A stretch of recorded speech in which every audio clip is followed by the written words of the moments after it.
Yes, sir. Sir, I think you are on mute. Sir. Couldn't hear you. Yes. So I've spoken to Mr. Sumit Bose, the former finance secretary who was to join us. He said he'll just be joining and we can commence the session. Poonamji, can I invite you to commence the session? Sir. Thank you, sir. With your kind permission, I'm going to start. Very good morning, namaskar, you all. So you might be aware, first of all, I welcome because you might be aware that the National Center for Good Governance has been set up under the Department of Administrative Reforms to work on good governance issues as an apex think tank of the country. And I think we are organizing the series on good governance issues with the actual implementers such as the civil servants and the academicians and so many stakeholders. With the involvement of so many stakeholders, we are organizing these types of series on good governance issues. And so first, this is the series which we have already organized with the collaboration with Center for Innovations in Public System. And with this collaboration, we have conceptualized, basically this concept has been came from our Director General, that we should organize this type of series, the administrative innovations and district levels, who are the actual hero, who are working at the grassroots level for the beneficiaries, and they are doing a lot of innovations and district level. So this is the series, and I welcome in this webinar. First off, we have already a very great collaboration with ITEC Division, Ministry of External Affairs.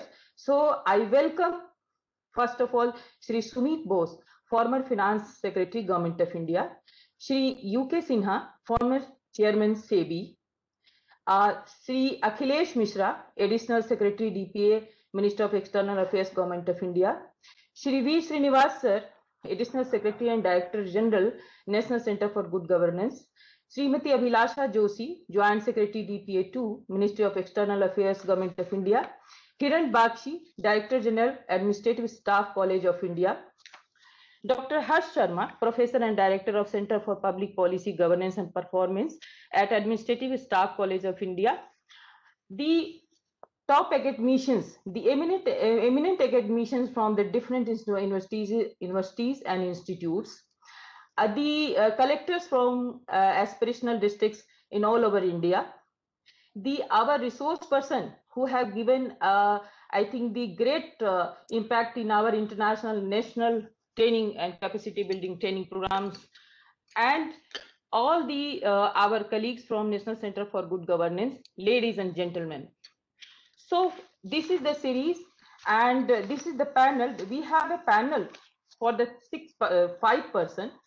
This panel is going to be chaired by Shri V. Srinivas Sir, Additional Secretary, Department of Administrative Reforms, Government of India. So first of all, I would like to introduce my Director General. V. Srinivas has joined the Indian Administrative Service in 1989 as age of only 22 and has 32 years of distinguished service. He is currently the Additional Secretary to Government of India in the Ministry of Personal Public Grievances and Pensions with additional charge of Director General, National Center for Good Governance. He has served as Chairman of the Board of Revenue for Rajasthan, Ajmer and the Rajasthan Tax Board. He has also served as Secretary to Government of Rajasthan, Deputy Secretary and Joint Secretary in Government of India, as Advisor to Executive Director, International Monetary Fund, Washington, D.C., Director General, National Archives of India, and as Deputy Director Administration at the All India Institute of Medical Sciences. V. Srinivas is an Indian Council of World Affairs Fellow for the year 2017 to 2019 for his book India's Relations with the International Monetary Fund 1991 to 2016, 25 years in perspective. V. Srinivas' second book, Towards a New India, Governance Transformed 2014 to 19, was published in 2019 by Konark Publishers. V. Srinivas has a master's degree in chemical engineering from College of Technology, Osmania University. V. Srinivas has authored 166 articles, papers on public finance and public administration, and delivered 66 orations. He is a senior policymaker, an academician, and an institutional builder par excellence. Welcome, sir. Most welcome in this series. Now, I would like to introduce Dr. Harsh Sharma. Dr. Sharma is professor and director of Center for Public Policy, Governance and Performance at Administrative Staff College of India and hold additional charge as director of Center for Innovations in Public Systems. He has more than 2 decades of experience in research, consulting, teaching, capacity building, and academic administration in area of human resource management, public policy, innovations, green jobs, labor governance, and international cooperation. He has wide experience of working with central and state government, departments in all parts of India, PSUs, private sector, international organization, and developmental agencies. He holds 3 postgraduate degrees, including on MBA, an MBA with a specialization in human resource management, Master of Arts, Sociology, and Master of Science. Dr. Harsh is associated with Committee of Experts on Public Administration of United Nations, Department of Economic and Social Affairs, and School of Public Administration Network for SDGs, led by German Development Institute and United Nations System Staff College. He is alumnus of German Development Institute, Bonn, and did his PhD in the area of training effectiveness evaluations. Welcome, sir. Now, I would like to introduce the first, I think the lead speaker, Mr. Harichandran Dasari, has joined the Indian Administrative Service in the year 2010, Telangana cadre. She is currently posted as District Magistrate and Collector as Narayanpet. She held several positions as Assistant Collector, Visakhapatnam, Sub-Collector, Vijayawada, Executive Assistant to Chief Secretary, Telangana, and worked in the Department of Urban Development and Municipal Affairs in various zones of Greater Hyderabad Municipal Corporation as Zonal Commissioner of North Zone, Central Zone, and West Zone, respectively. The second speaker is Sri Chandra Mohan Thakur, has joined the IAS in the year 2020, Madhya Pradesh cadre. Presently, he is District Magistrate and Collector of Anuppur District, Madhya Pradesh. He held several posts such as Assistant Collector, Mandla Area Subdivision Magistrate, Sironj and Ganj Basoda, Vidisha, Madhya Pradesh. CEO Jila Panchayat, Chhatarpur, Madhya Pradesh. Additional Commissioner Tribal Development, Bhopal. Deputy Secretary at Department of Technical Education, Bhopal. Director of Professional Examination Board, Bhopal, MP. Overall, she has 8 years of working experience as an officer of Indian Administrative Service, which includes heading 3 government and owned organizations. Now, the third speaker is Ms. Khumanthan Diana Devi, has joined the Indian Administrative Service in the year 2016. Manipur cadre. She is currently posted as District Commissioner in Imphal East District. She also held several positions as Assistant Secretary in Ministry of Women and Child Welfare Development, Mission Director at Manipur Society for Skill Development, Director at University and Higher Education, Government of Manipur. So these are the panelists. Now, I would like to invite Dr. Harsh Sharma, Director CIPS, to give some light with this collaboration and the issues. Welcome, Doctor. Yeah, thank you, Professor Poonam Singh. I think I can share my screen. Yeah, sure.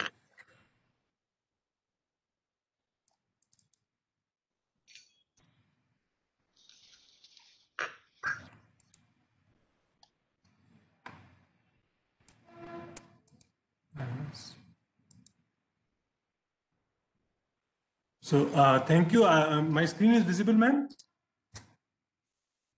Yeah. So Shri V. Srinivas, IAS, Additional Secretary, Department of Administrative Reforms and Public Grievance, and Director General NCGG. Shri Akhilesh Mishra, Additional Secretary, Ministry of External Affairs. Mr. Sumit Bose, I think he has not joined as of now, but former Finance Secretary, Government of India. Distinguished panelists who have done great work in their own districts and who will be presenting their work today, all the other senior colleagues and in this particular webinar.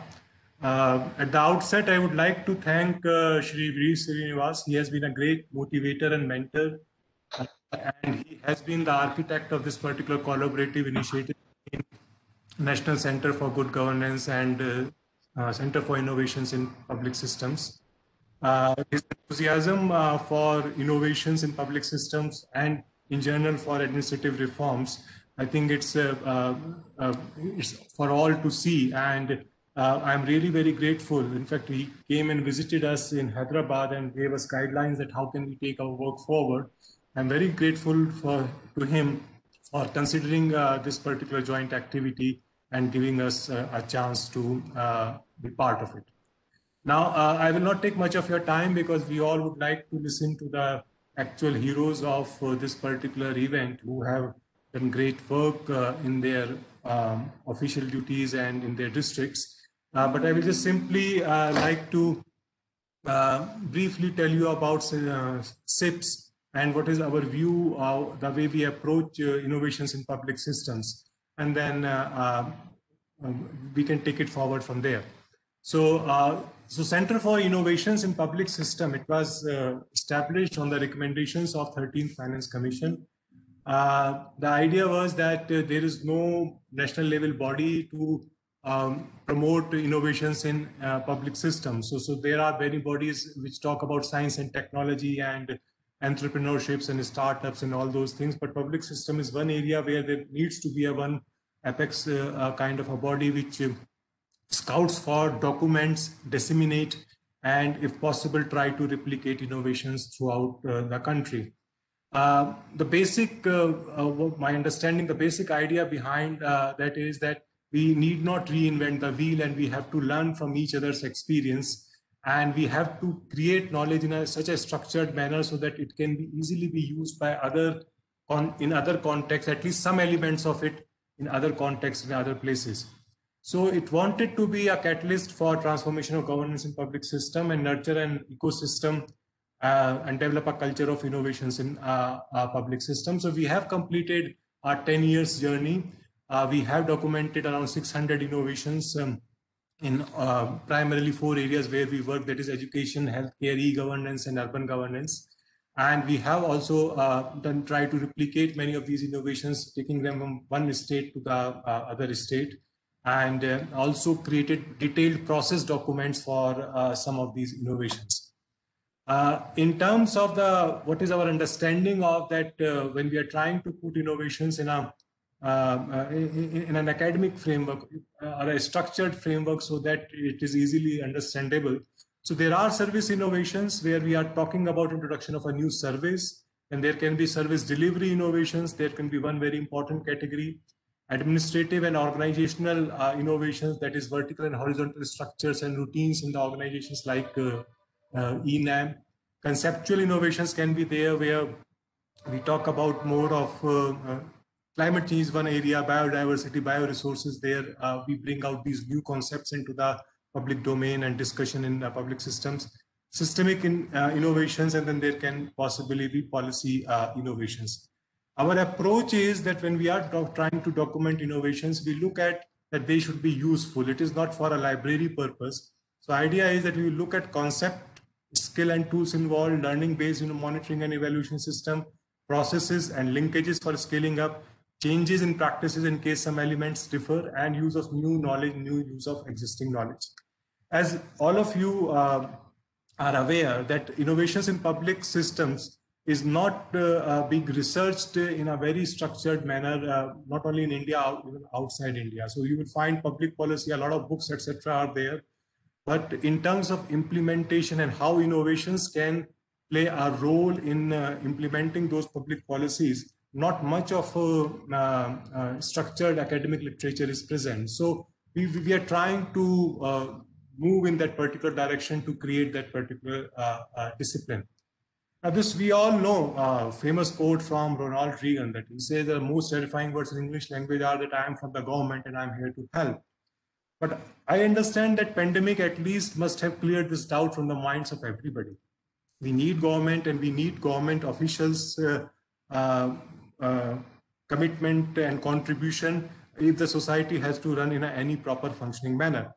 And all the panelists today, they have taken up that particular challenge. In fact, when we go through these innovations, which we are going to shortly hear in detail, they're trying to solve issues and problems and trying to deal with things in a manner so that final outcome is to the satisfaction of all the stakeholders.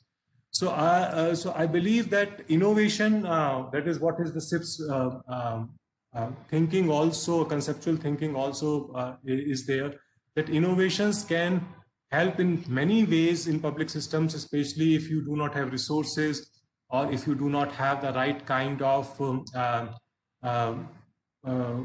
commitment from some of the stakeholders available. Innovations can fill that particular gap. Only thing is that we require willingness and commitment on the part of the concerned people. And I'm really grateful to Madam Poonam Singh and Mr. Srinivas for again giving us this particular opportunity. And looking forward to hear from you. If there is anything in any way we can work together or collaborate, SIPS would be most happy to take this collaboration forward. Thank you, sir, and thank you, ma'am. Thank you, sir. Now, as Dr. Harsh Sharma told, that the real architect of this program is Sri V. Srinivas sir. The whole concept and idea of our Director General during the pandemic, the whole pandemic, he has organized the series at international level and national level on these issues and narrated everywhere. So that's why I can say that the real architect and the great idea of this webinar has been narrated by our Director General and the real architect. So that's why I would like to welcome my Director General, Sri V. Srinivas, to give the introductory remarks of this session. Welcome, sir. Thank you, Dr. Poonam. Thank you, Akhilesh ji, for joining this event, and a very warm welcome to all the team from MEA and iTech division for joining this. This is the first time that we have you on this webinar. It's our privilege to host you today. Let me also congratulate the speakers today, Harichandana Dasari, as also the collector of Anuppur, Chandramohan Thakur, and the collector of Imphal East, Madam Diana Devi, for coming up with very, very smart innovations in improving service delivery, as also improving the lives of citizens. Last year, I had the opportunity to study something like 1,250 innovations in government in the PM Award. And these innovations that we're presenting today were also the innovations that were presented to the Cabinet Secretary and were shortlisted as the topmost innovations at district level in the country. One in the field of education, the Anuppur Smart Class model, which has transformed, especially in a year when children were not going to school. In fact, online education is not the same as distance education. So the work done by Chandramohan Thakur in this field has been highly commendable. In terms of improving service delivery, what Harichandana Dasari has done is a Palle Pragati app. I was talking to Chief Secretary Telangana a few days back, and he was highly appreciative of the work that was undertaken in Narayanpet district and was speaking about replication on a state level basis. Then I was very impressed in my visit to Imphal along with Dr. Jiten Singh to meet the young collector who has worked on Bleed with Pride, which is a campaign for creating awareness with regard to use of sanitation pads and better menstrual cycles amongst women. So especially girl students. So that I found was a fascinating initiative, and I had an opportunity to visit Imphal and understand at first hand as to what the work was being undertaken. So let me congratulate each of the participants for being here. As far as NCGG is concerned, we've had long experience in conducting governance webinars. This is the first time we're heading into the field of innovations, and we are happy to join you in heading into the field of innovations. And let me invite the first speaker, Dr. Akhilesh. I'll give you a chance after the speakers speak, if that would permit. Thank you. So let me invite Harichandana for making the first presentation. Then the second one would be by Mr. Thakur, and the third by Collector Imphal East. Yes, please, Madam Harichandana.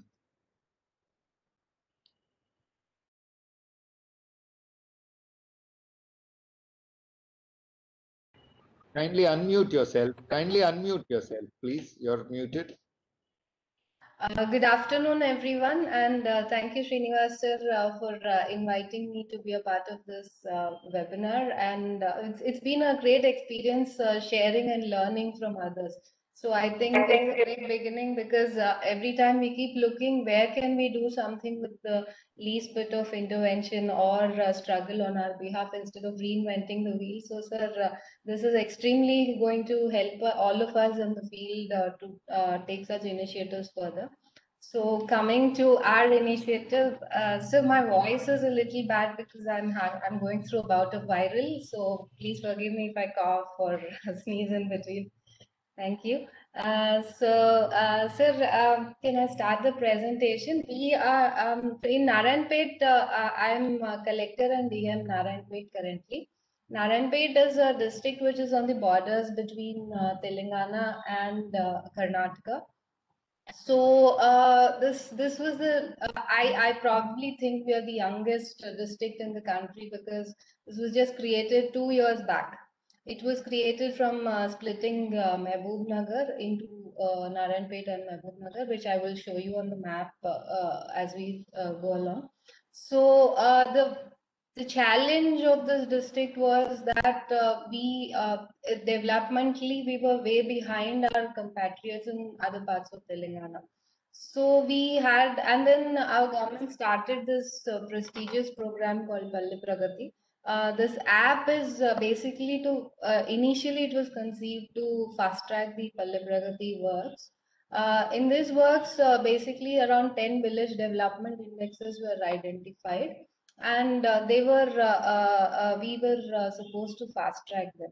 So that is how the app began, and we had a lot of infrastructural difficulties because most of the development indices compared to other districts had not started off here. And we were way behind all the development progress indexes. And then we started having intensive consultations with GPs and sarpanchs. They were also recently elected. So it was a brand new field out there and nobody knew what to do. So how to get this development on track and all the programs on track at the shortest possible time was the challenge for us. So apart from that, being a new district, we obviously have the staff problems where staff was not fully allocated, and then there were a lot of shortfalls at the ground level, at the field level. The village functionaries were not present, and being far off is another challenge because staff don't come regularly. So these were the challenges which made us create this app. Can we go along? Yeah, you can. I think I've done. So this was basically the motivation. Our honorable PM and CM had created. There's so much of development programs, and there are so much of programs which are not getting implemented at the field level. So this was a challenge for us. So to see that all the programs are effectively implemented at the field level. Can we go? You can, yeah, this is Narayanpet, the orange one at the bottom.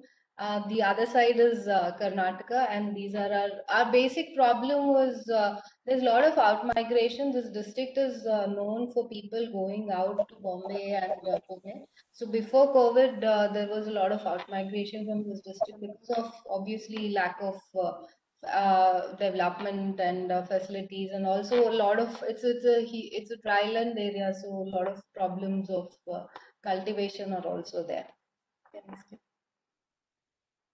So this is like I briefed before why we needed this app and why we have created this app. This app drew from the program of Palle Pragati, which is designed by the government of Telangana. It is being implemented across Telangana.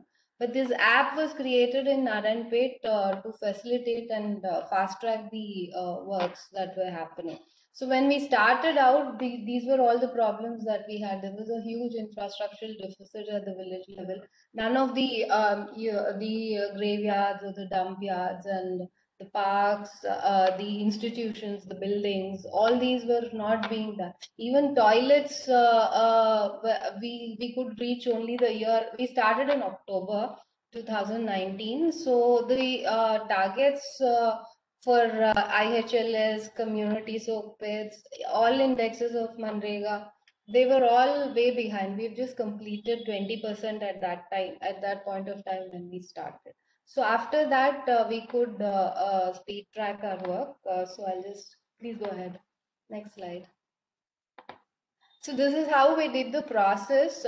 First, actually, the idea of the app came about when we started going to the villages, sitting with them, and trying to identify their problems. And they did not know basically what the programs were about, and they did not know how to get them done at the field level. And the staff were also absent for them to coordinate, and the capacity of the staff at the village level was also very poor. So how do we improve this was the challenge. So if we decided that we're going to put all the district HODs and all the top level officers like Tahsildars and PDOs and all, because they are easier to grasp the priorities of the government first, and then once we train them, we use them as the point persons at the village level to train the villagers, and also to train the village level functionaries to see that these programs are better implemented.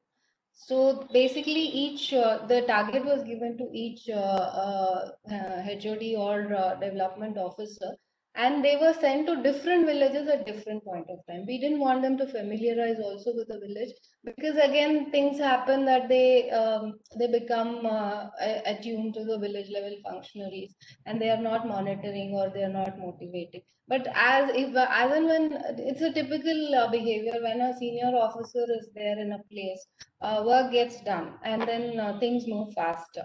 So that was the basic intent of this program and this app. Please go ahead. Yeah, like I said, we focused on having first asset creation at the village level. So by the time I will, in my later slides, I'll show you how we have improved drastically in the last 6 months after this, after the launch of this app.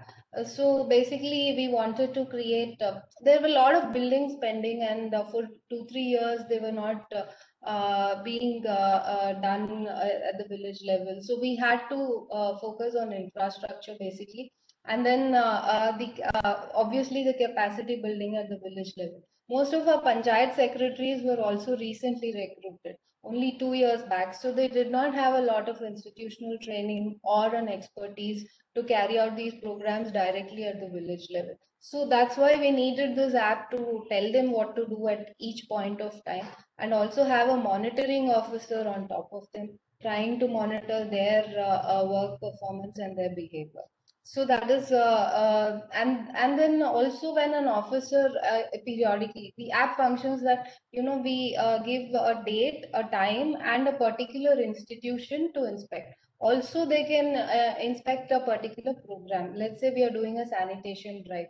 So the officers are supposed to, whoever is allotted to their village ward or any particular area, is supposed to monitor that program in that particular place.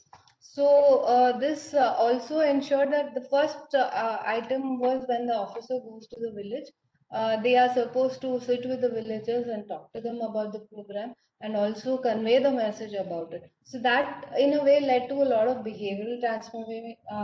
We could see that people actually started using twin bins. In many of our dump yards, segregation started happening. We also have composting happening at most of our segregation sheds. So these are the things which could happen because we were driving it with one agenda across the district. Can we go next?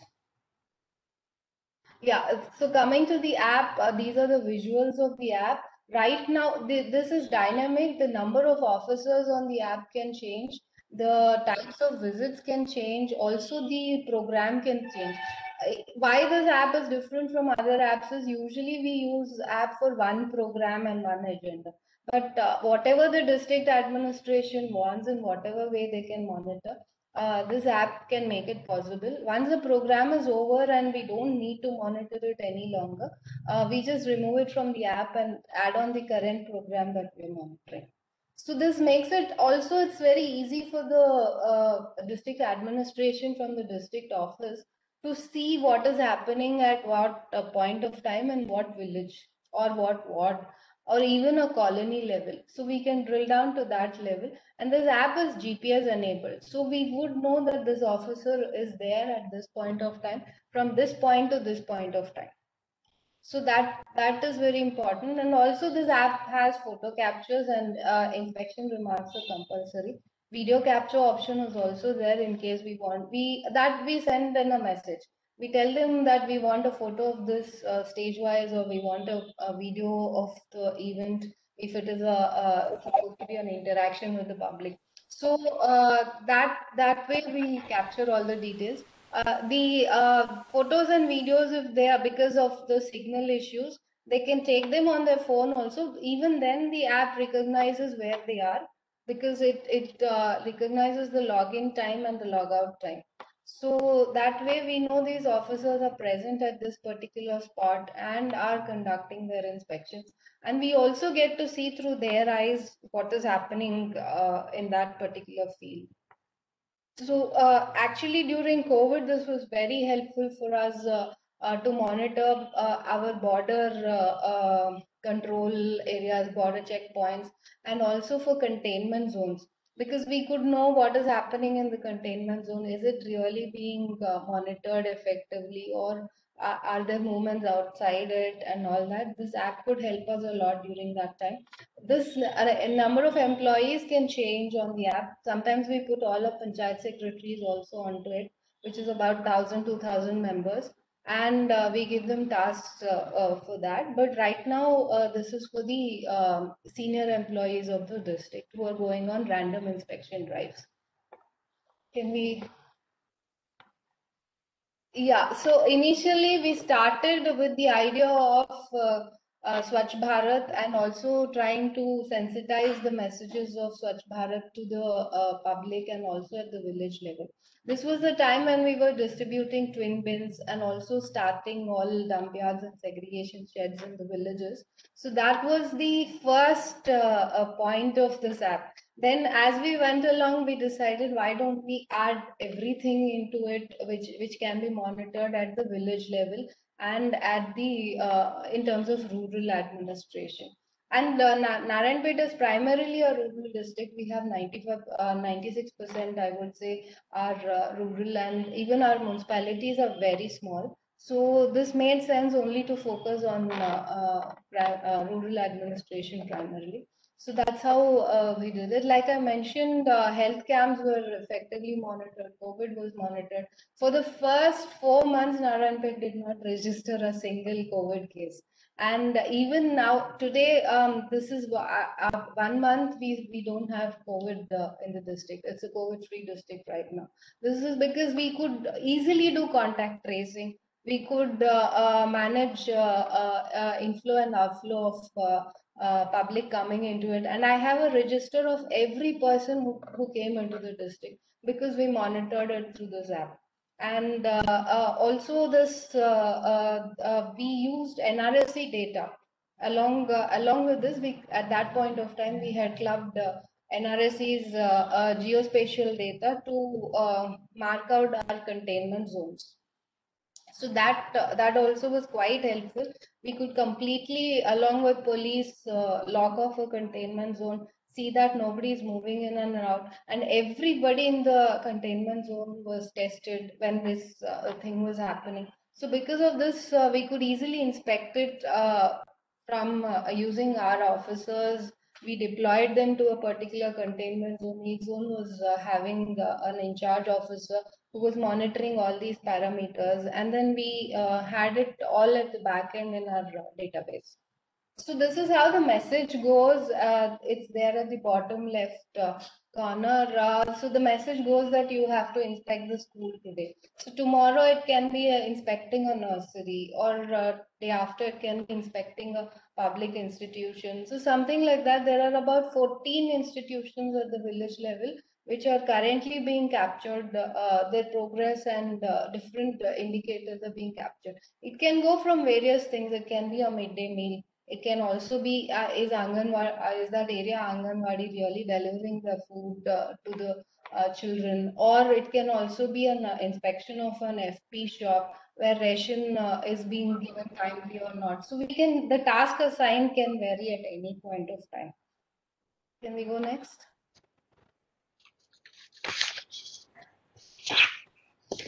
Yeah, so I have already mentioned how we are doing this. The mandatory when an officer goes, a photograph, a video is optional. A photograph and the report is mandatory. Sometimes we can ask specific questions in the report also. Like when we were building these PR buildings, these are the second picture is something which we build as awareness centers for our agriculture officers and farmers. So to build this, we had a time target of 3 months. So it was very tough to build a building like that in 3 months, but we could do it before the set time target because we kept measuring at the basement level, at the roof level, at the plinth level, and also seeing is it at the painting stage or a finishing stage. So we had regular time targets, and we were monitoring it from the top down, and also checking from the district what was the progress of each location. This was the location itself was GPS tagged, and we could do it easily. So this is how. Can we go next? Yeah, so the photos are being shown and the inspection remarks are there. So this is how the dashboard looks from the district side. Next, please. So these are the assets we could manage to create in about 5.5 months, I would say. So that is that is the huge impact that we could create, and managing multiple projects at one point of time becomes very difficult for us also with limited staff given the constraints. So we didn't want to go for an expensive website, and this app was a cheaper solution to do this.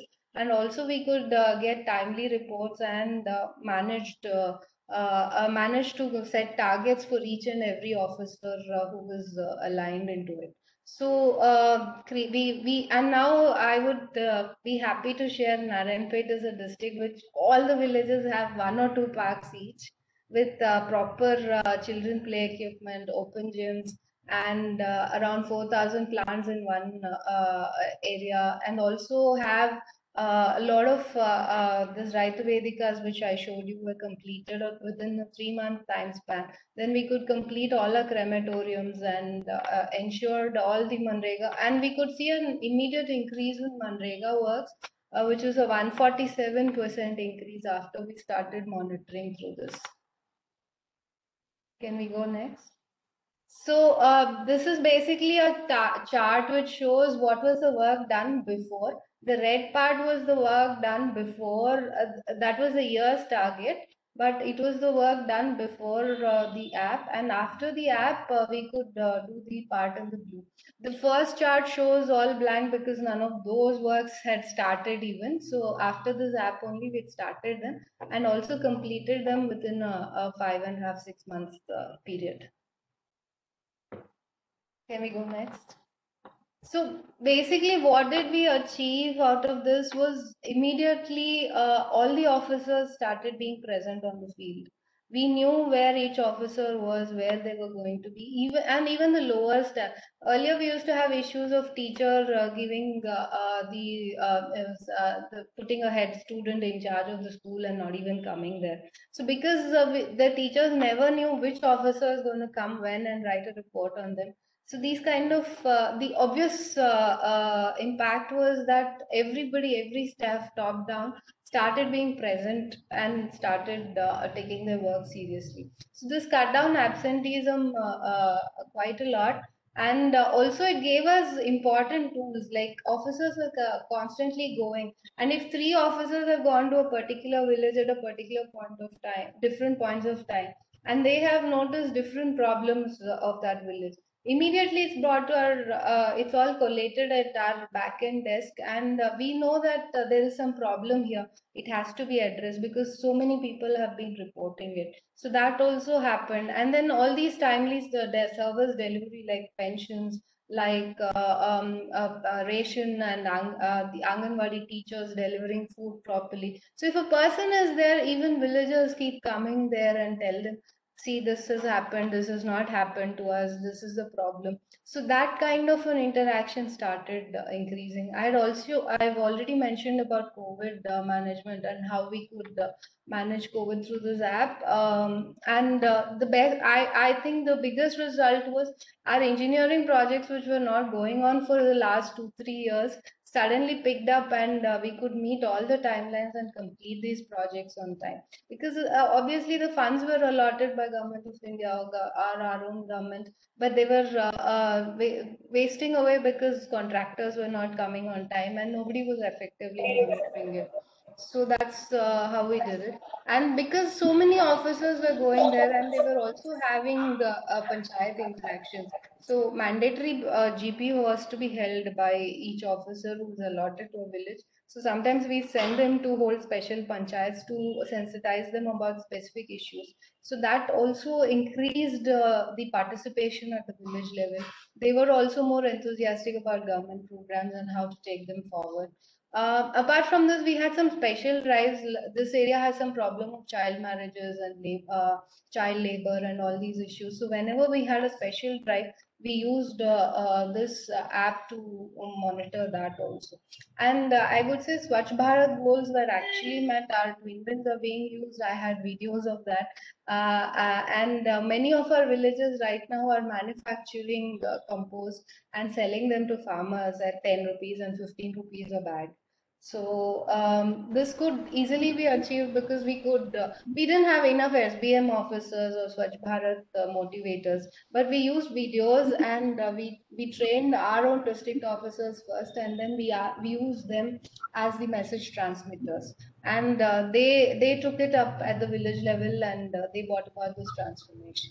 And plantation drives, which is a prestigious program of our government, we could do in a really major way because of this.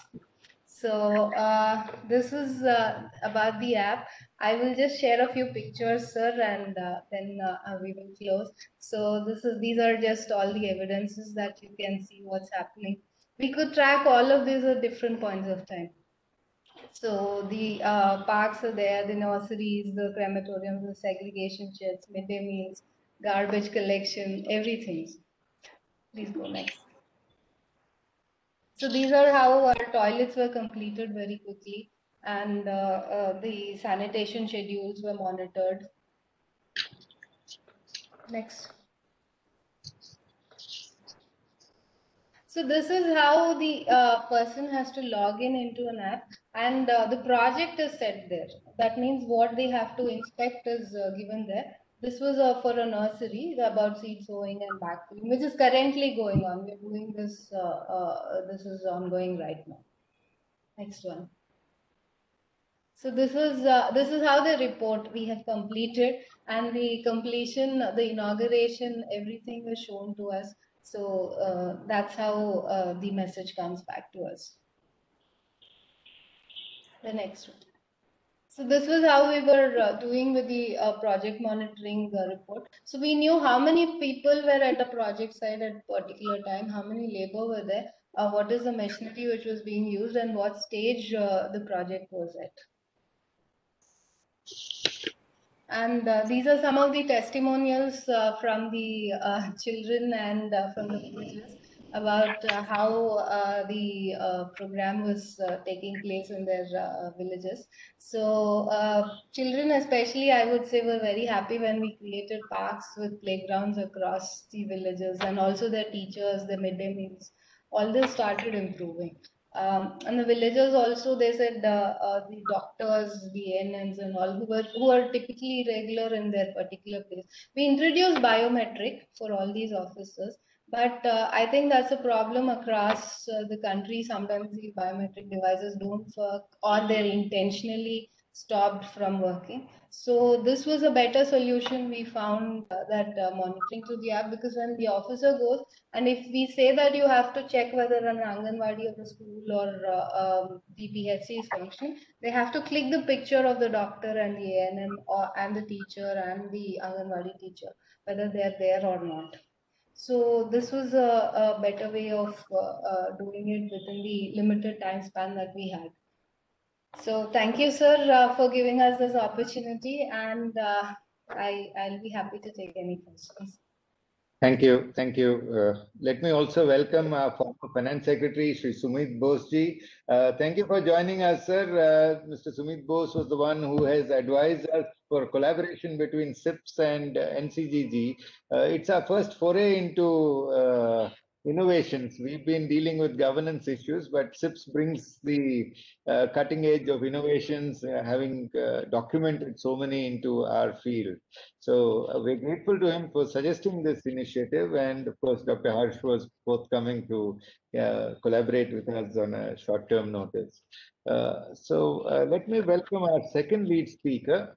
Harichandana, kindly stay online. We'll have the question answer session after the presentations. The second speaker today is Collector Anupur, Sri Chandramohan Thakur, and once again, it's a digital innovation that he has done in the field of education. So let me welcome you, Chandramohanji, and may I request you to share your presentation and talk with us. Thank you, sir. I'll share the presentation from my desktop, if that is okay.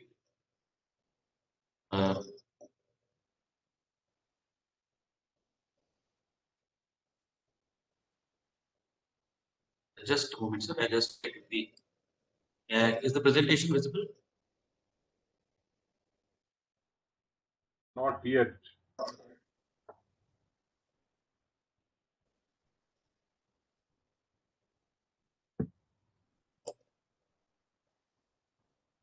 Just. Or the presentation is also there with the NCGG people. I think they can share it from there. Yes. So first of all, sir, thank you for this opportunity. One sec. Please share the presentation. Yes.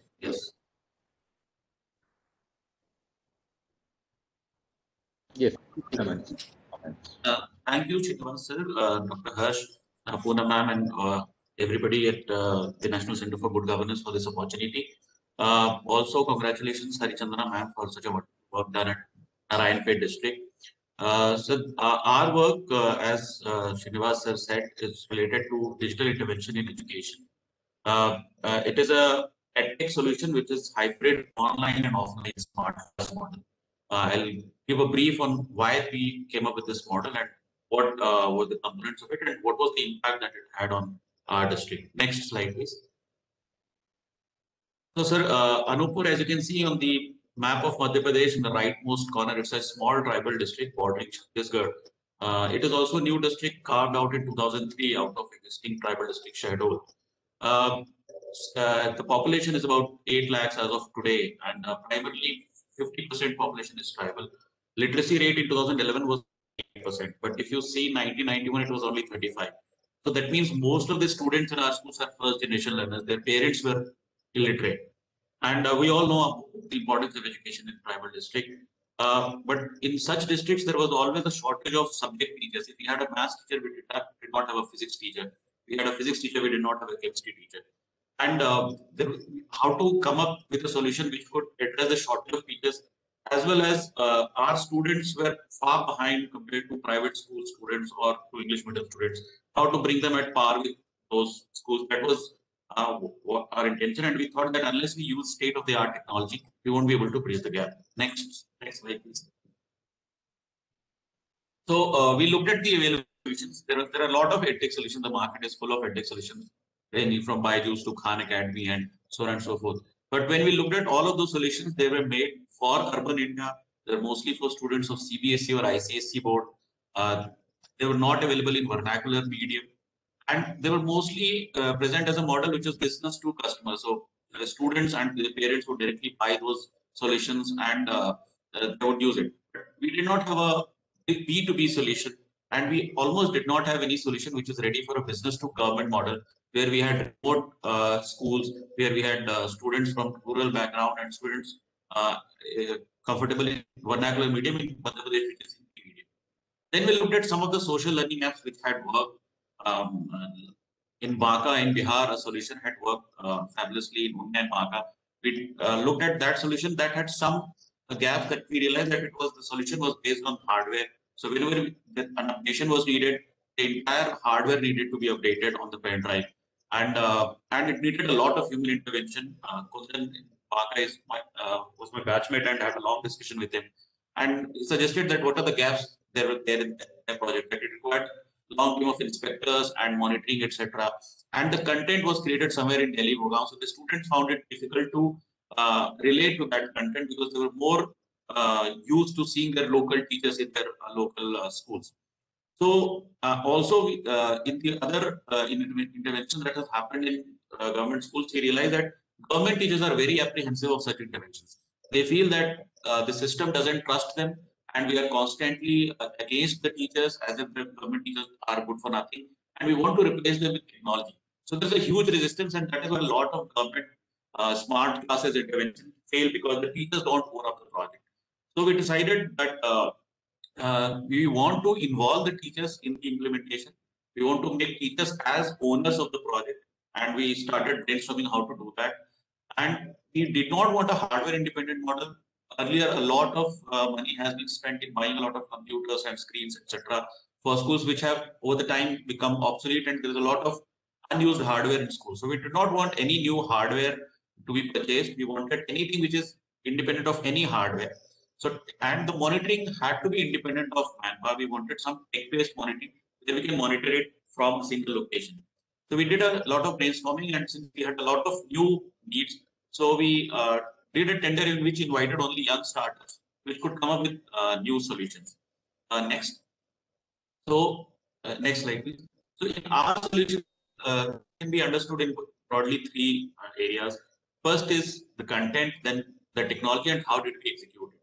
Content-wise, as I said, we wanted local and vernacular content. So we did auditions of our government school teachers. The picture on the right that you can see is a Hindi subject teacher of our school. So we had auditions for mathematics, for physics, for chemistry, for English, for Hindi. The government school teachers did auditions, and they were very excited that they were doing video auditions on how they teach. And we recruited them as our smart class content creators. We prepared their video lectures. We added on the multiple choice questions and short answer questions, long answer questions, etc. of the textbooks based on MP board syllabus. And a lot of experiments are there in science subjects, which because of lack of apparatus at each of the schools, they are not able to perform it in these schools. And the teachers mostly just verbally explain those experiments. So we did all the experiments in the videos so that the students at least can have a real feel. And we tried to do most of the experiments through household items. I also volunteered to teach physics for the 9th standard. So I did all the lectures for physics in MP board pattern in Hindi. So the content was local. Teachers who were on the videos were known to the students because they were from the same district. So the content was easily accessible to students and could be easily assimilated by students. Then the technology, as we said, we do not want it to be hardware dependent. So we hosted the entire solution on Amazon Web Services Cloud. So everything was on the cloud. The real-time online content access was there.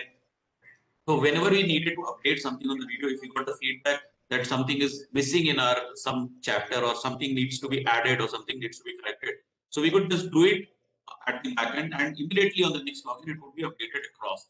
So there was no need to send teams to update the hardware or update the software. So it was, since it was only Amazon Web Services Cloud, so on the next login, the updated version would automatically be there. Now, to ensure that the classes do run, because we wanted an offline-online interaction. So the project started pre-COVID. In the end, I'll talk how we adapt post-COVID project.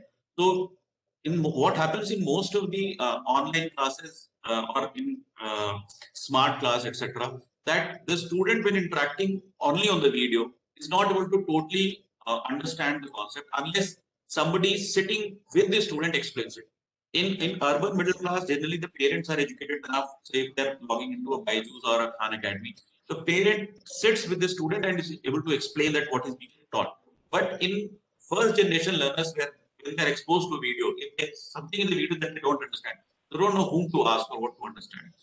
So we wanted these smart classes to be played in our classrooms, along with this class teacher present. And to enable that the classes do run, we put IP cameras, which are Wi-Fi enabled, so that we can monitor the number of students present, whether the teacher is present, whether everything is there or not. And we used data mining tools and some of machine learning tools to create monitoring platforms on which sitting at the district level will be able to monitor what is happening in the class. How did we execute it? We provided 4G internet connection to all these. We started with 50 schools. On the app, when the students come to the class, the teachers keys in the number of students present in the class, and the teacher also keys in his own presence. And then the video plays. The video has predefined pauses. So, say a concept of physics is being taught. So, say the Newton's first law is being taught. Then the teacher would first explain what Newton's first. The video would be played in which a school teacher is explaining what is Newton's first law. There are animations, there are experiments. After 2 to 3 minutes, the video is paused. Then the classroom teacher explains the concept again on the whiteboard and tries to repeat what has been told in the video. How that helps is that generally to learn something, it is important that the concept is repeated, especially at such a tender age. Mostly we try that that the student should revise what is being taught in the class. By this method, same concept was being revised 2 times in the classroom itself, and by 2 different people talking the same concept and in the same way. So students' assimilation levels were increasing. So also it helped the classroom teacher because there was a video playing which aided him in revising his own concept before he would teach. So the 40-minute classroom would generally run. So there would be 50 to 80-minute videos. Would play for 2 minutes, then a pause. 3 to 4 minutes, the teacher would explain. Again, he would play the video. The next concept, pause. Then he would explain. Then all the questions, etc., that had to be done in the class. What happens in government schools is that teacher spends a lot of time just writing down the questions on the blackboard, and students then copying those questions in the notebook. That kills half of the classroom time. So all the exercise questions, etc., are there on the app, just flashed on the screen, and students can directly start answering them. And the right answer is also there, explanations are also there. So this became a very interactive class. And since these students had never seen a video being projected on a screen, etc., the teachers had seen themselves being played on the screen. So there was a very positive energy around it. Now we wanted to know whether our classes are working or not. But it's just a technology innovation, whether it has any impact or not. So we introduced the clicker model, which we all have seen in Konjanega Crorepati kind of shows, where every audience is an audience poll meter and they just click on the ABCD options. So we created a lot of multiple choice questions, and we had a set of 50 clickers that would circulate in all the schools. And one day was assigned for each school where the clicker would be there in the school. Objective type questions would be thrown on the screen, and students would then answer A, B, C, D depending on what has been taught just right now in the class. And the feedback would immediately come on the screen. So entire class would know, like audience poll, that say out of 40 students, 25 answered option B. And then the teacher would press the next key to say whether most of the class is correct or not. This not only created excitement among students, it also gave us the feedback that which are the concepts that the students have understood and which are the concepts students have not understood. So we got the feedback that we need to change our content. Is there something wrong with the way the content is delivered, etc. So very ready-made feedback used to come to us. Teachers also used to get student-wise data that this student has understood concept A and this student hasn't understood concept A. So this execution made us a lot of data was available, and since the entire algorithm was on machine learning, so we could analyze, we could give teachers feedback on student-based data that Akshay Kumar is weak in probability concept, and Sunita is weak in say Newton's first law. So the teachers specifically knew what intervention needs to be done. Next, please. Next slide. So these are some of the pictures of how we created. So these are our government school teachers creating the content. We created a studio within the district, and you can see our biology teacher, math teacher, chemistry teacher, all teachers doing experiments. Very excited. I volunteered to teach physics. This is me explaining a relative density concept through water, honey, and oil to a practical experiment. And all of this was put on an app. The app, if you see, for example, the screenshot is of the maths chapter of standard 9. The chapters are exactly as per the MP state board textbook. So the student are not studying two different things. They're studying exactly what is being taught in the textbook. So everything was aligned to NPPSC, which we did not get anywhere available in the market. Next slide, please. Technology, as I said, we use a lot of technology rather than driving our manpower. The entire solution was through machine learning and using AI. We used IP cameras so that we could get live status of the classroom. The cameras, IP cameras could give us feedback. For example, whether the students were nodding, whether the students were sleeping, whether the teacher was standing, sitting, such kind of feedback, which is only possible through AI. So we knew whether our content is boring, whether the content is engaging, what needs to be done. Clickers gave us a lot of data on student-based, topic-wise understanding. So there were huge sheets that would come up at a student and 50 concepts, which concept the students understood, did not understand. We started creating individual student profiles. So now we could predict that this student would do well in maths, but needs some focus in chemistry. So this is a kind of feedback which the teacher used to create informally. Now the teacher had data, ready-made data, and he could focus on each student. So rather than the culture of that one student should come top in the class, we wanted every student to do well in all the subjects. So these individual student profiles helped a lot with the teachers. The app was on cloud, so we could add content anytime we created, and the app would be just projected on the screen through a Wi-Fi projector, and so there was not any new hardware required. Next, please. Execution wise, these are just a few glimpses. This is the photo on the top, shows the students answering the questions through the clicker, and you can see the kind of response that comes. So graph would immediately come on the screen in the class that how many people have answered each question. And this is there's nothing new. This technology has already been used in KBC and is now very readily available in the market. For monitoring, we had reports which would come up through our algorithm. So we would know the number of students who were present. We would know how long the video was played, whether the video was paused and the teacher took a pause and explained or not. So that all the data would come. We would know whether the notes were with the students or not, whether question and answer was shared in the class, etc. or not. So without having an inspector sitting in the school, just by the camera feedback and our app feedback, we would know whether the classes ran and whether the classes ran exactly the way we wanted them to run or not. So this using technology to monitor reduced the pressure on the block education officers or the block resource coordinators who would spend a lot of time just inspecting and not knowing exactly what to take. So now they would get the reports, and then based on the reports, then they could call up the principal or the teacher that what did not play. Next slide, please. So as I said, we were not very sure whether this solution will work or not. So we went with a lot of skepticism. We said a lot of smart class and digital technology innovations have already happened, but will this be just another intervention just for the sake of doing innovation? So we wanted that the decision has to be backed by clear evidence and not just on intuition of the collector that the collector wants to do something new. So we said whatever little bit understanding I have of public policy, I said we do a randomized control trial experiment. So we'll choose 50 out of 126 high schools. We'll do the experiment in 50 schools and we'll not do in the rest 76 schools. And we'll keep the two sets. We'll get the data of what has been the results last year. And after the intervention, we'll study it after a year whether there has been any improvement in the results. Only if there is an improvement in the result, then we'll continue the project, or else we'll revise what has been changed in the project. So we decided we'll take only 50 schools. We collected all the data before we started the project.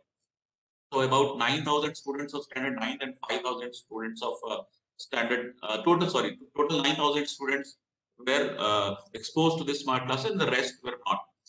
So after about a year of intervention, then we compared the results of the same schools. So this is not student-wise result, but this is school-wise result. So the 83 non-smart schools in which we did not have 2018-19, their pass percentage was 59.27. In 1920, their pass percentage improved to 61.7, about 2.5% increase. The 50 smart school where we did our intervention, their results last year was 61.66%. And this year it increased to 72%, which is a whopping 10.5% increase. Overall, also this district improved by about 5.5% in pass percentage results. But the major increase was in these 50 smart schools. Then we wanted to drill down deeper, that maybe it could be just sheer luck that these schools worked only just because the collector was taking interest. So we looked at the quality of the results also. So we saw that the first division students have increased from 42% to 14%, which I said in the beginning that we did not want toppers in a class. We wanted all class students to achieve well. So everybody should learn all the concepts. So our target was that all students should get first division. Why only half of the class? So we improved a little bit from 42 to 48%. Third division went down. So it was just not that students were passing. Third division almost went down to less than 1.5%, which was a good sign. We looked at individual schools. Some of the schools really surprised us. On the right are four and five top schools, which had passing percentage as low as 19% or 25%. 30% of the students could only pass 10th board. There the results improved and 80 to 90% students passed the 10th board this year. So this was very convincing. We were still not very convinced, so we have commissioned a study by IIM Indore. They've engaged two professors, one of information systems and one from operations management quantitative techniques. Now we are doing a student-wise analysis because the previous year data did not involve the same students. So now since the students have intervened, so now we are doing what was the students' performance at the start of the intervention and whether the students' performance is increasing or not.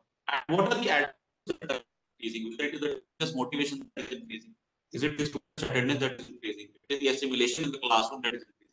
So the two professors of IIM are helping us design that study, and we hope that we more clear evidence on what has worked and what needs improvement. And that is how we plan to take the project forward. Next slide, please. Next slide. So this is what we achieved this year and how we plan to go ahead. The girl in the photograph, Afreen Khatun, was the topper of all our government schools, the district topper and the second ranker of the district. If you see on the result, there were about 7 students in top 3, and all the first rankers are still from private schools. So, but we at least got a government school student in the second rank. So this was a good result to see, and we are planning that next year we'll have more students. Now, just I'll take a half a minute on how did we cope with the COVID situation, because suddenly when the COVID and lockdown happened, so classrooms were shut. Our entire model was based on students coming to the class and the teacher explaining. So gradually when lockdown, on the app, we started having live classes. So we, and all the students who had smartphones available in their household or somewhere, or we could we gifted few students to the teachers, so they would.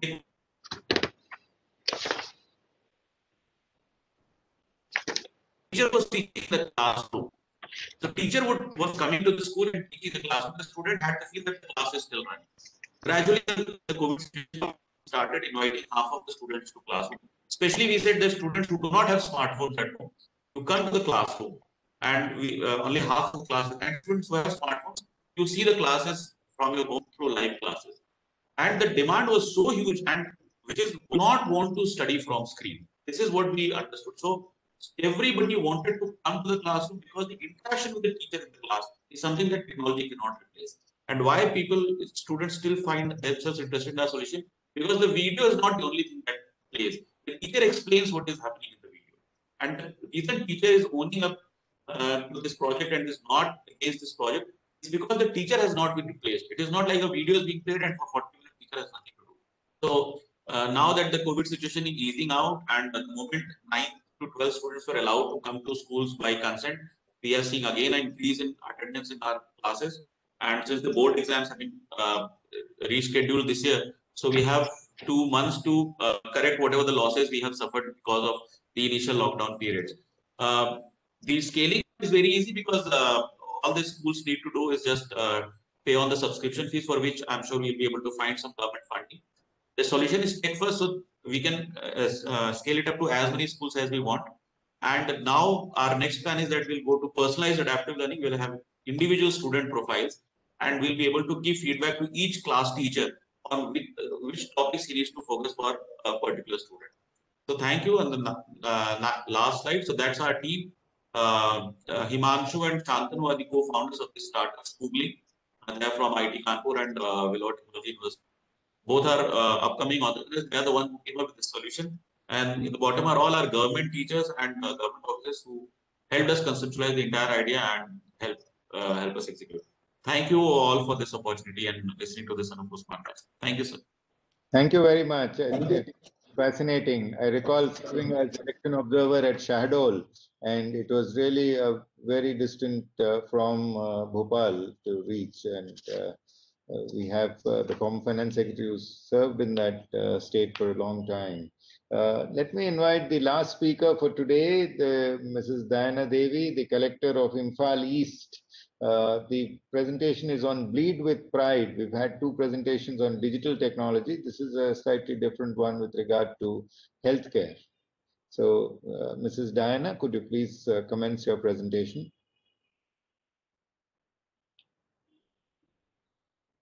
Can you please unmute yourself? Thank you, sir. Once again,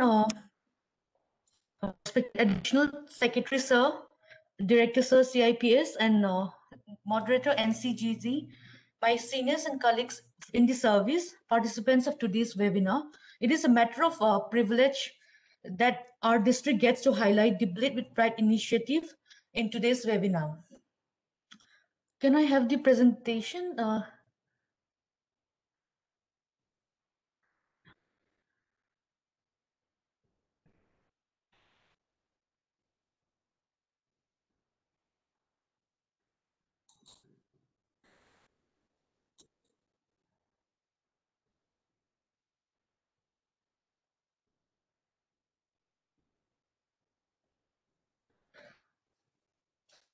Next slide, please.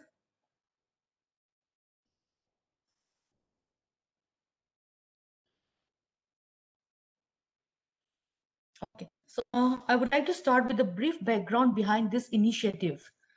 As we all know that women and girls make up half of India's today's population, but then there is persistent gender disparities across health, education, and employment, which make the women and girls in a chronically disadvantageous position.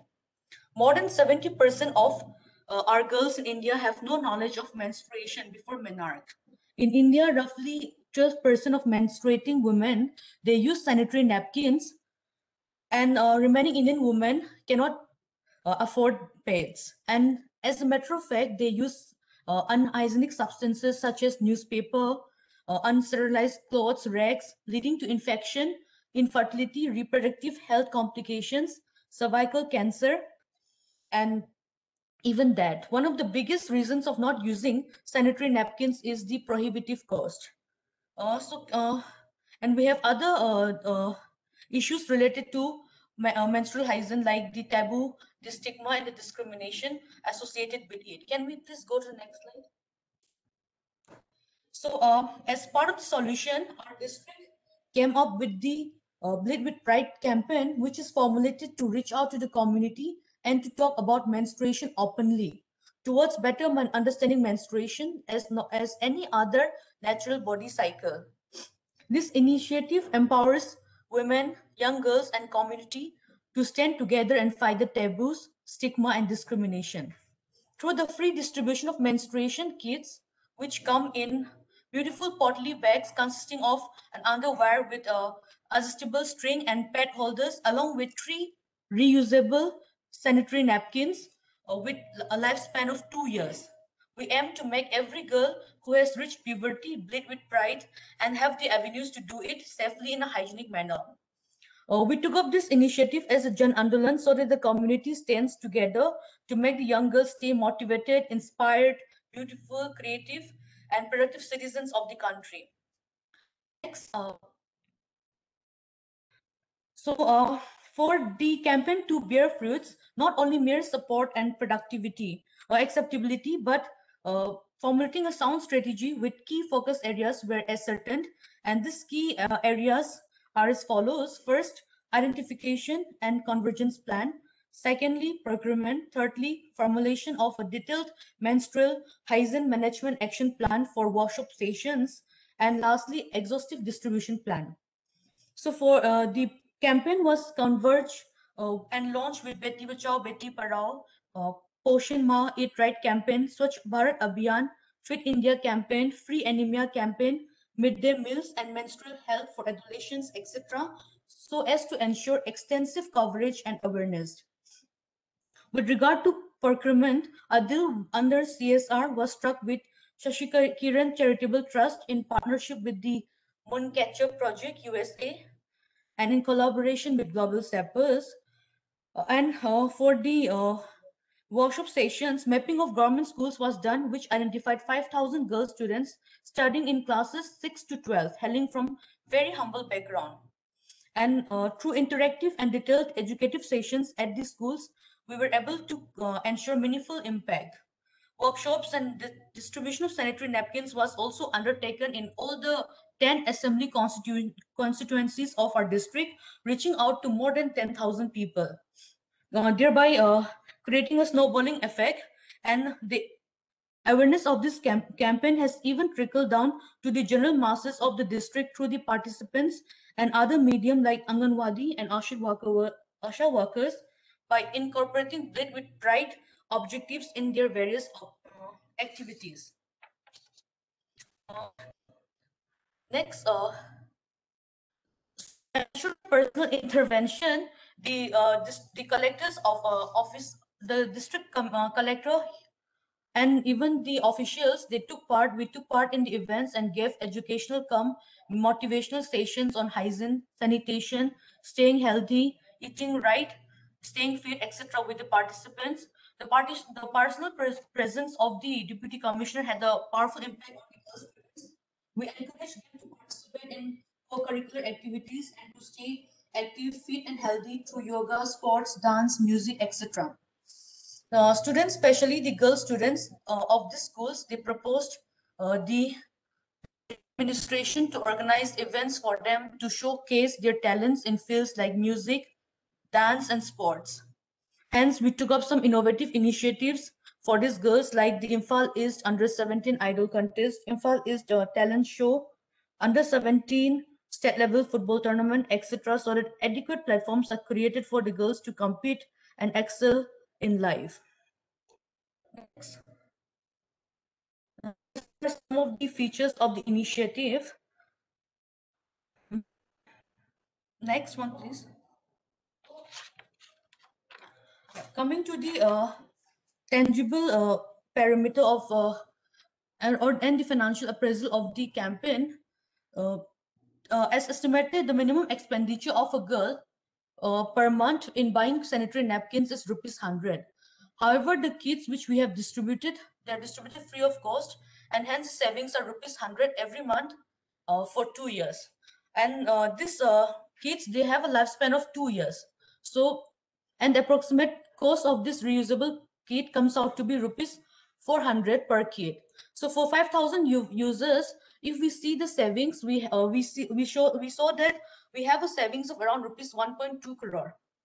And if we calculate using time value of money and taking only these 5,000 users, we can see that the financial benefit turned out to be ₹6.4 crore.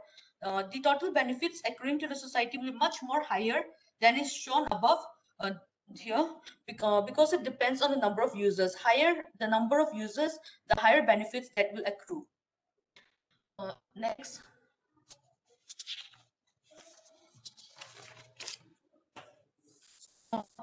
We also have the other outcomes besides the financial tangible parameters. We have the non-tangible outcomes such as the girls and such as the breaking taboo and discriminatory practices and improved attendance, then even reduced in school dropouts, etc.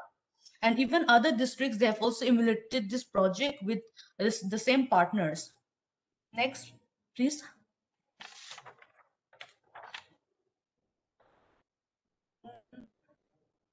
Okay, so the way forward, the product, reusable, the menstruation kit which we have provided, has shown remarkable acceptability amongst the user, owing to its features such as being friendly, washable, reusable, and with a lifespan of 2 years. This initiative has opened up enormous possibilities for entrepreneurship for private and public sector, not only as a CSR component, but as an economically viable component as well. This also provides an opportunity for the ladies society self-help groups to initiate a business model from their homes or at the community level. This can also be part of the, we are also trying to make this a part of the startup projects and the National Skill Development Corporation projects. And because this can provide avenue for self-employment for many women to sustain the campaign reaching to the last girl standing. Next. These are some of the pictures which we have, some of the programs we've conducted. Next one, please. This is the journey of our district in 2020, where the initiative was recognized in various platforms.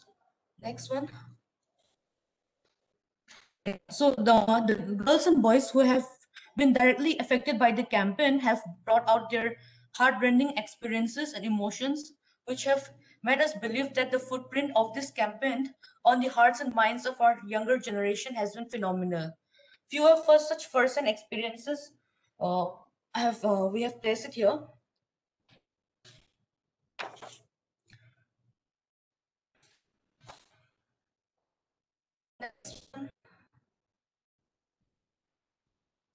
Some of the changes we saw after the campaign. There's a short video which I put for.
Thank you, sir. Thank you for this opportunity, sir. Thank you very much, Diana. It was really phenomenal to listen to you, and also let me congratulate Harichandana and Chandramohan Thakur for their presentations. Let me invite Sri Sumit Bose first, and then we'll have Sri Akhilesh Mishra before we go to the questions. Sir, would you like to say a few words? We have the privilege of hosting the former Finance Secretary of India, Chairperson of NIPFP in this webinar, Sri Sumit Bose-ji. So kindly unmute yourself. Kindly unmute yourself. Thank you, Srinivas, and that was 3 districts and wonderful work done there. I mean, congratulations to all of you, Harichandana, Chandramohan, and Diana. Wonderful. I mean, this really great work, and I hope it spreads to other districts and the state looks at it. I was collector in 92. No schedule, Anupur. My only one suggestion I have for the education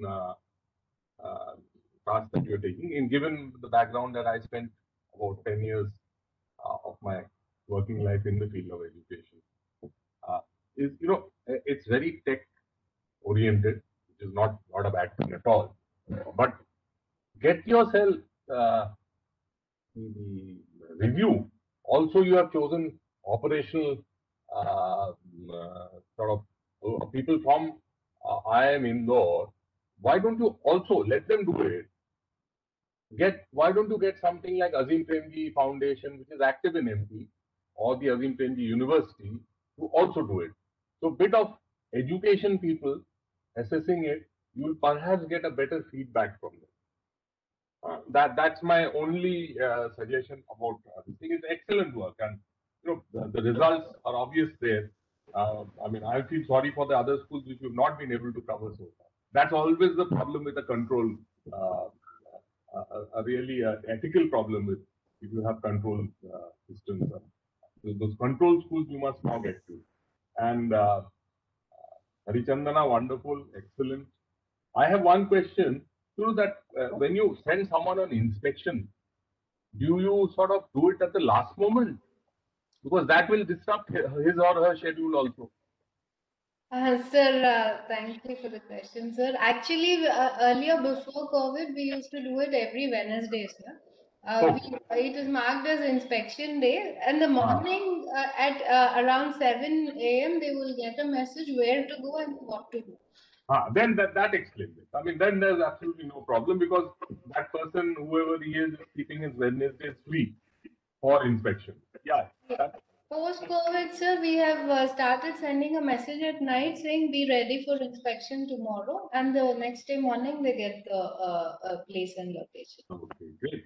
It's wonderful, and obviously the sanitation work, a lot is going on. I'm involved with an organization called WaterAid. They do. I mean, they are also in an office. I'll ask them. Thank you, sir.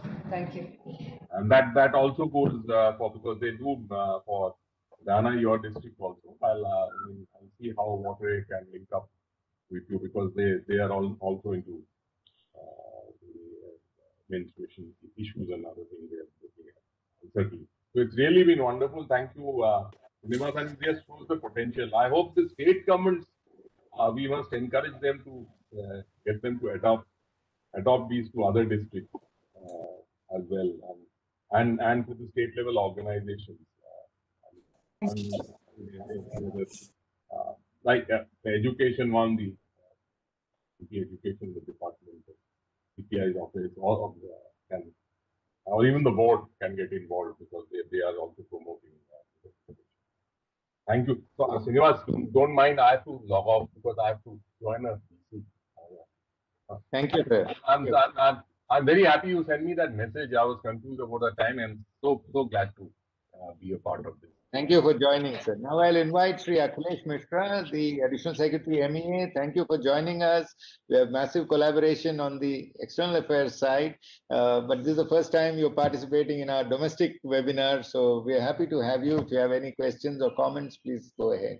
Then we'll open the floor for the so many district collectors who are participating in this event. Friends, first of all, I must congratulate my very dear colleague Srinivas for his empanelment for secretary level yesterday. And also my very sincere thanks to Srinivas ji for inviting me to this webinar. This is really, really very fascinating. And you are a true role model as a colleague, because in Government of India, we are used to working in silos and thinking in compartmentalized manner. You have shown tremendous willingness to share. This is a great encouragement to all of us, like to come to know of the grassroots level innovation which is happening.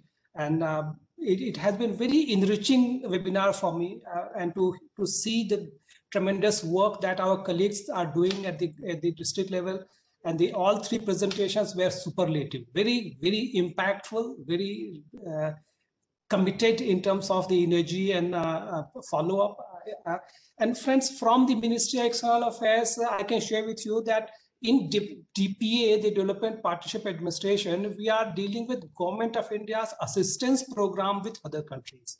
And that has multiple components, multiple instruments, about $31 billion worth of lines of credit, about $5 billion worth of grant projects, a huge number of scholarships for university level education and short-term technical education.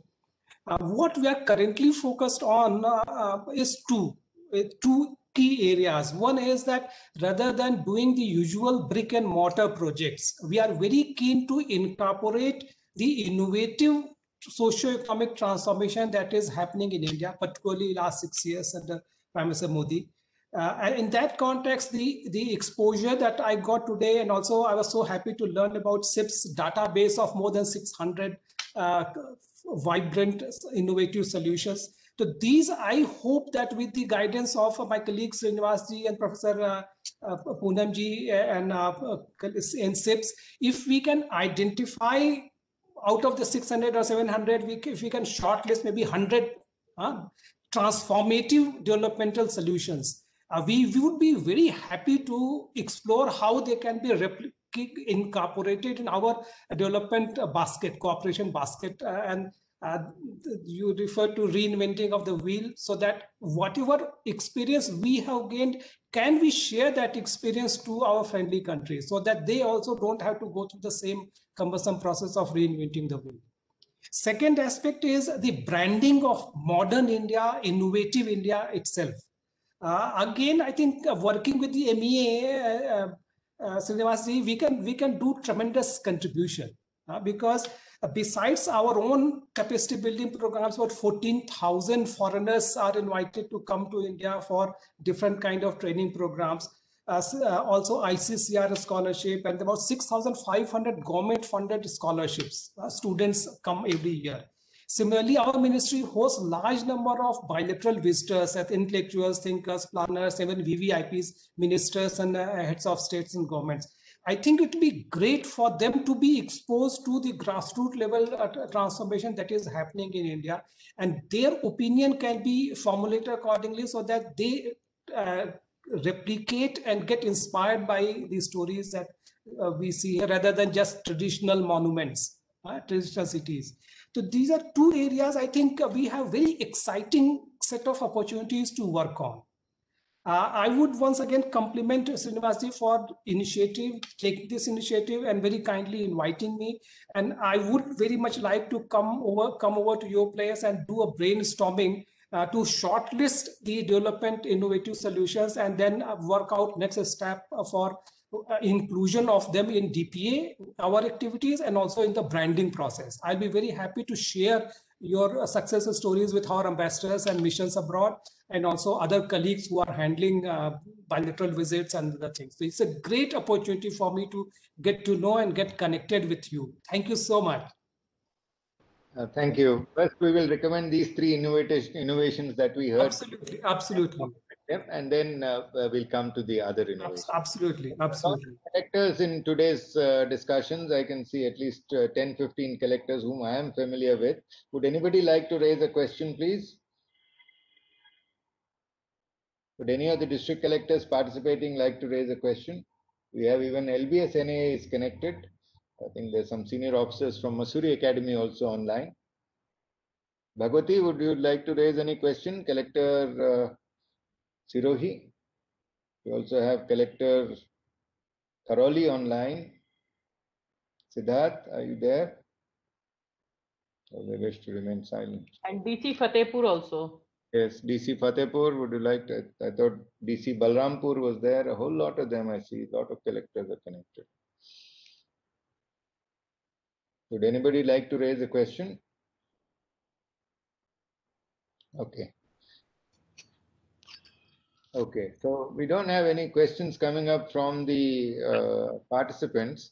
As what Akhilesh ji has said, we'll be happy to document these experiences and take it forward so that we can present it on an e-ITech platform and international fora. We're very impressed with the work that is going on, as the former Finance Secretary has indicated. I think the flag should keep flying, and we would encourage you to continue this outstanding work that you're taking up. So I'll invite Professor Poonam to deliver the vote of thanks, please. Thank you so much, sir. With your kind permission, I would like to thank, before start, I would like to thank sir for this auspicious and this eminent, I think, the speakers. So first of all, I would like to thank our Director General to prepare this concept and for organizing this series of webinars on good governance, and first the administrative innovations on district level. And I would like to thank Sri Sumit Bose sir, former Finance Secretary, who has suggested to work with the Azim Ji Prem Ji Foundations NCGG is also attached with Ajimji Premji Foundation, and we had worked earlier with the Ajim Premji Foundation. And thank you, sir, for your kind suggestions. And I must congratulate and thank to Additional Secretary and DPA to Sri Akhilesh Misra sir, who has suggested for the socio-economic transformation in India and transforming developing solutions.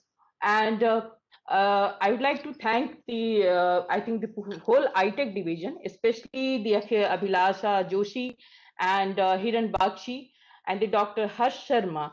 Dr. Harsh Sharma, who talked about the innovations which they have already documented. So NCGG is also the documenting all the practices which are going on for this webinar. And finally, I can say that we must congratulate all of three speakers, especially the Harichandana, District Collector Narayanpet. She has focused on the accountable governance. And this is the micro to macro level access through this app. So thank you, Harichandana ji. And secondly, Chandra Mohan Thakur, who has focused on the quality-based education. And he talked about the evidence-based policy making. So it was very good. So thank you so much for sharing your vast experience. And the Diana Devi, she talked about the health and sanitation about the girls and the women. So women empowerment. So during the DPP, it was the great component in education. I think the universalization of primary education during the DPP, it was the great component in gender, the gender sensitization. So it was very nice. I also thank all the district collectors who have joined today, all the academicians who are listening very patiently, the officers from the DRPG, my colleagues from NCGG, and all the persons who are joining continuously in our webinars. So, and finally, I would like to thank our Director General who has conceptualized this type of issues to I think they narrate each and everywhere through this webinar. So thank you so much, sir, and have a nice day. Thank you so much. Thank you all. Thank you, Dr. Harsh, once again. Thank you, Harichandana. Thank you. Thanks, Srinivas. Thanks, Poonam ji. Thank you, Akhilesh ji. Thank you very much. Thank you. Thank you. Thank you all collectors. Thank you. Thank you, ma'am.